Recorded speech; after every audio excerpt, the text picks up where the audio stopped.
She was the kind of woman who never missed anything. Not a deal, not a meeting, not even a flight. But that morning, fate had other plans. When Eleanor Pierce, one of New York's most powerful CEOs, arrived at the terminal seconds too late for her private jet, she didn't know that missing that flight would be the most important thing that ever happened to her. Because on that ordinary commercial plane, in seat 14B, sat a man who would quietly change everything she thought she knew about success, love, and family. Eleanor Pierce lived her life by the clock. Every minute had a purpose. A meeting, a decision, a call that could change markets. She wasn't cruel, but she was sharp, precise, and untouchable, the kind of woman who had built an empire from the ground up and never looked back. That morning, however, the universe decided to test her perfection. Traffic was unbearable, her driver was late, and the rain poured like punishment. She rushed through the terminal, high heels clicking furiously, assistant shouting through the phone, the jet's leaving in 2 minutes. I'll make it, Eleanor snapped, clutching her designer coat tighter.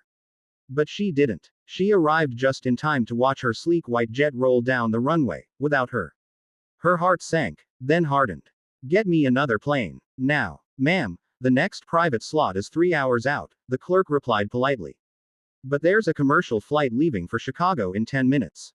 Fine, she said, irritated. Book it. I'm not wasting time. Minutes later, Eleanor found herself sitting among ordinary passengers for the first time in years. No champagne. No quiet cabin. Just crying babies, chatter, and the faint smell of coffee. She sighed, pulled out her laptop, and drowned herself in spreadsheets. Excuse me, a soft voice said. She looked up. A man, maybe late 30s, dressed simply but neatly, stood holding a little girl's pink backpack. That's my seat, 14C, he said with an apologetic smile. Oh, Eleanor said, glancing at her ticket. Of course. He sat down beside her, placing the backpack on his lap. The little girl, maybe 6, peeked at Eleanor from the seat across the aisle. She had curly brown hair, big hazel eyes, and a gap-toothed grin. Sorry, the man said, chuckling. She's shy and curious. I'm Michael. Eleanor, she replied, not looking up from her laptop. He didn't seem bothered. Work trip. Always, she said curtly. He smiled. Lucky company. She raised an eyebrow. Excuse me. He shrugged. Whoever has someone that dedicated must be lucky. Eleanor didn't respond. Compliments felt foreign, unnecessary. But his tone wasn't flirtatious. It was sincere, almost kind. Half an hour into the flight, the little girl, Sophie, dropped her crayon box. Eleanor picked it up without thinking. Sophie beamed. Thank you, lady. Eleanor smiled faintly. It was the first real smile she'd managed that day. Michael noticed. You're good with kids. I don't have any, she said quietly. He nodded. I didn't either. Until life decided I should. She glanced at him. He was gazing out the window, thoughtful. You're a single dad. Yeah, he said. Her mom passed 3 years ago. Cancer. Sophie was 3. There was a silence. Not awkward, but heavy. Eleanor closed her laptop without realizing it. I'm sorry, she said softly. Thank you. We're doing okay. Some days are harder. But she keeps me going. Sophie leaned over, showing her drawing. A stick figure family. Herself, Michael, and a woman with long blonde hair. That's you, Sophie said cheerfully. Eleanor blinked. Me. Uh-huh. You helped with my crayons. Michael chuckled. Guess you've been adopted. Eleanor laughed. Genuinely this time. I suppose I have. The flight went on. They talked about work, parenting, loss, and dreams. Eleanor was surprised by how easy it was to open up. Michael didn't care who she was, not the CEO, not the powerful woman.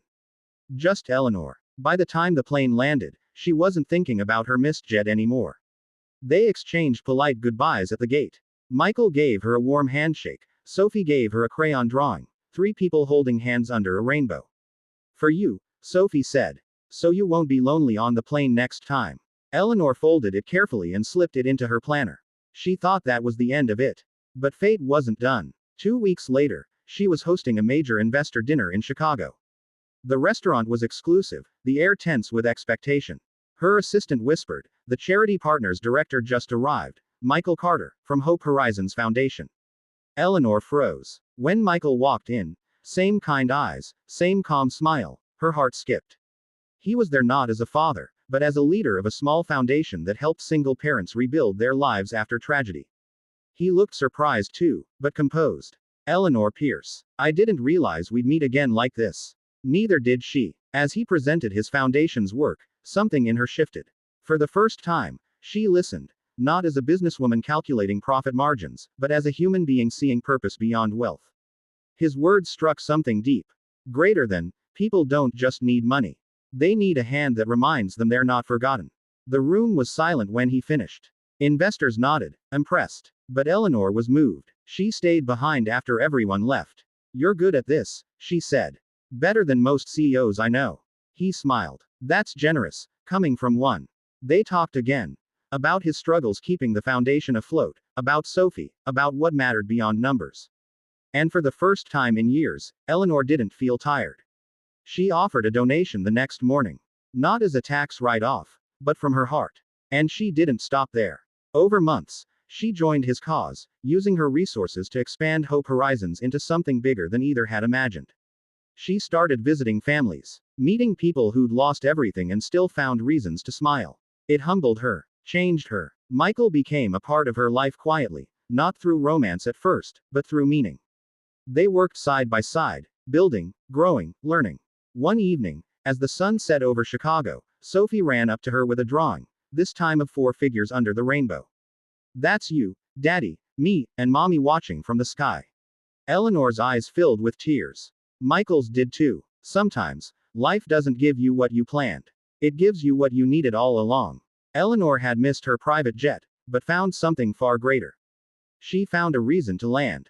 Greater than, sometimes missing your flight isn't a mistake, it's destiny redirecting you.